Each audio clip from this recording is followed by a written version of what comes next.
Nah, itulah yang paling bagus. Nah, untuk saat ini kan banyak sekali perkara-perkara ya yang dikatakan kriminalisasi, akhirnya presiden harus turun mengadakan amnesti, abolisi dan sebagainya.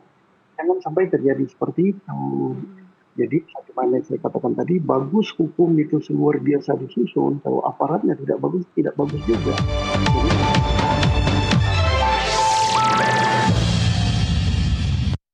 Jadi, Oke, tadi kita simak ya pernyataannya. Semua sudah berdasarkan fakta persidangan, ada merupakan babak baru aturan hukum di Indonesia.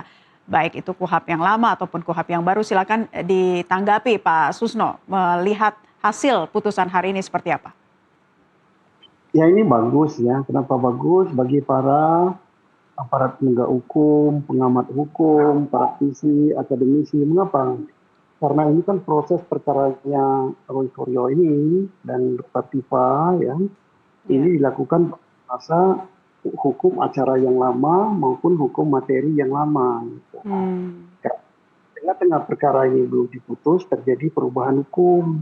Nah, terjadi perubahan hukum, maka berdasarkan azas hukum kita, hukum yang mana dipakai? Nah, hukum yang Hmm. dipakai hukum yang paling menguntungkan bagi tersangka dan Hmm. terdakwa, suatu sudah terdakwa, baik itu masih penyidikan, penuntutan maupun di saat apa namanya di pengadilan, sidang pengadilan. Nah, ini praktik yang bagus. Kita azas itu Hmm. dipraktikkan. Jadi perubahan hukum yang terhadap ini, maka dipakai yang paling menguntungkan. Jadi mungkin Hmm. tadi ada sebagian hukum acara yang lama yang dipakai dan sebagainya. Ya begitulah. Nah, tentang Oke. misalnya timbangan hakim kita nggak perlu sebut lagi. Tadi Ya. kan sudah sama-sama dengan sama. Jadi ini sangat baik, tapi sebaik-baiknya hukum yang kita buat, maka sebagaimana saya katakan tadi, tergantung daripada aparat penegak hukumnya, independen atau tidak. Dia berani dia menerapkan sesuatu yang bagus apa enggak, ya.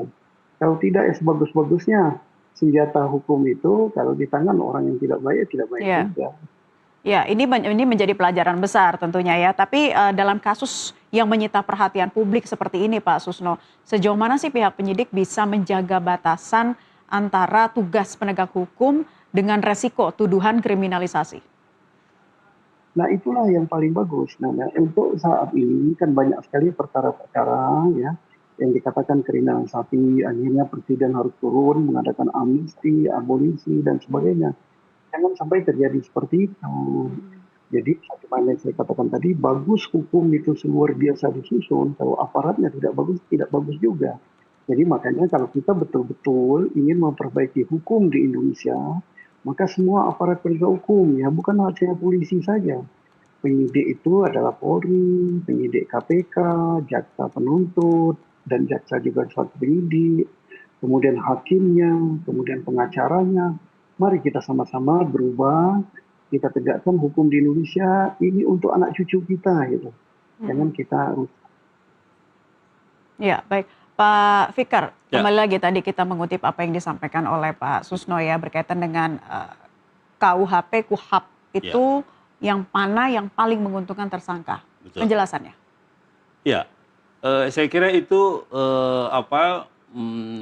aturan yang memang berlaku secara umum ya, tidak Hmm. hanya di Indonesia tapi di dunia juga. Ketika ada peralihan antara satu aturan ke aturan yang baru, aturan lama ke aturan baru, Ya. maka yang harus diberlakukan adalah aturan yang paling menguntungkan terdakwa. Hmm. Itu yang tersangka atau terdakwa. Ya. Gitu.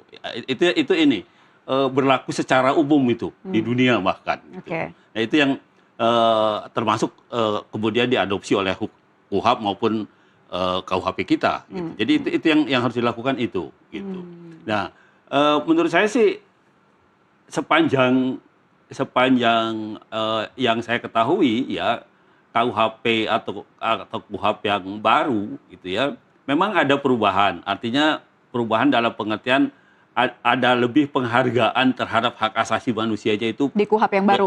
di KUHP yang baru itu Hmm. bertambah gitu. Oke. Artinya ada apa namanya, ada perkembangan lah Hmm. gitu ya.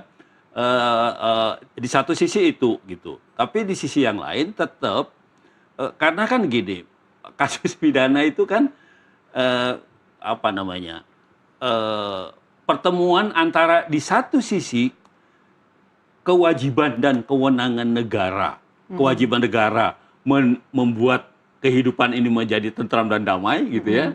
Di sisi lain dia juga punya kewenangan kalau ada pihak yang mengganggu ketentraman atau mengganggu kepentingan umum dan sebagainya, dia bisa bertindak melalui aparaturnya gitu. Nah, jadi sebenarnya harus ada satu keseimbangan antara di satu sisi ada kewenangan negara yang memaksa gitu, tapi di sisi lain juga ada kebutuhan kebebasan orang gitu. Nah, itu yang harus diseimbangkan itu sebenarnya. Artinya apa? Ketika negara melakukan satu tindakan hukum gitu atau tindakan yang mengatasnamakan hukum gitu, maka tetap harus diikuti aturan-aturannya, prasyarat-prasyaratnya gitu. Nah, karena itu ada lembaga seperti pra-peradilan untuk menguji itu sebenarnya. Oh, kamu nahannya nggak benar nih. Iya, Gitu. kamu Nggak tangkapnya ngikutin nggak benar aturan nih. baru nih. Kenapa nih kayak gini? Kamu menetapkan orang sebagai tersangka semaunya nih. Iya. Gitu. Nah, itu karena itu ada pra-peradilan gitu. Nah, Oke. itu kan untuk menyeimbangkan itu sebenarnya, menyeimbangkan di satu sisi ada kewenangan negara ya melindungi kepentingan umum, di sisi lain juga ada hak warga negara untuk mempersoalkan itu. Pak Susno, ini kan kasus yang menyita perhatian publik ya, ramai dan juga sering menunggu updatean terakhirnya begitu. Nah, kalau Pak Susno melihat pra peradilan hari ini sudah cukup efektif nggak sih menjadi alat kontrol terhadap kewenangan penyidik? Bagus ya, ini saya lihat hakim sudah mulai mempertimbangkan bagus. Kemudian tadi Pak Fikar sudah katakan juga bukan berarti bahwa menang atas 5 poin tuntutan itu dan ada sebagian tuntutan yang tolak, bukan berarti bahwa perkara ini tuntas di pra peradilan, tidak sidang, tidak, karena penetapan sebagai tersangka itu tidak dibatalkan.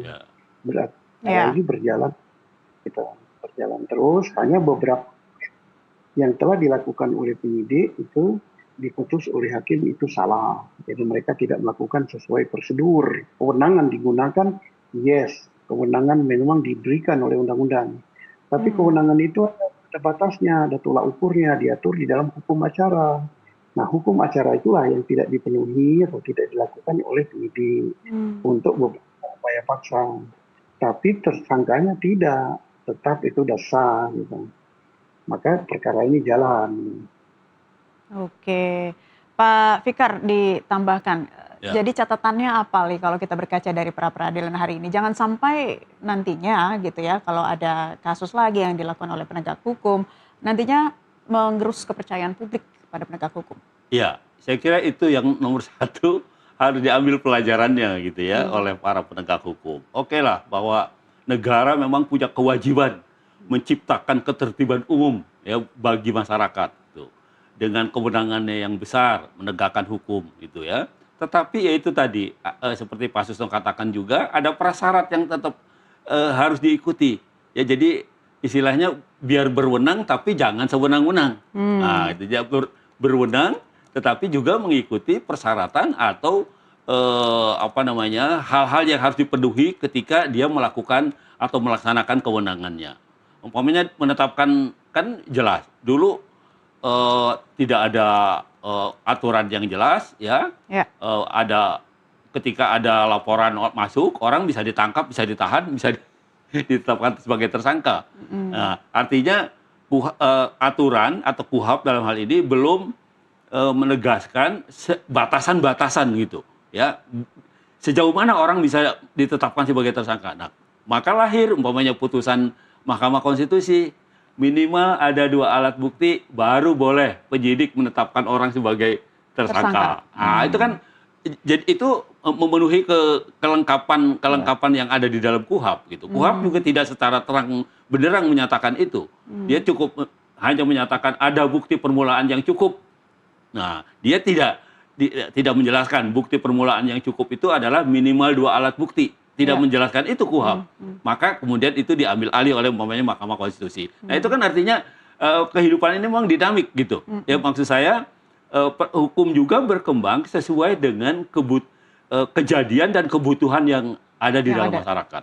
Oke. Nah, pra peradilan dikabulkan sebagian dari Roy Suryo, ini apakah akan berdampak pada perkaranya atau ada keuntungannya buat keberlangsungan kasusnya? Seperti saya katakan tadi, yang dinilai adalah prosedur pelaksanaan kewenangan.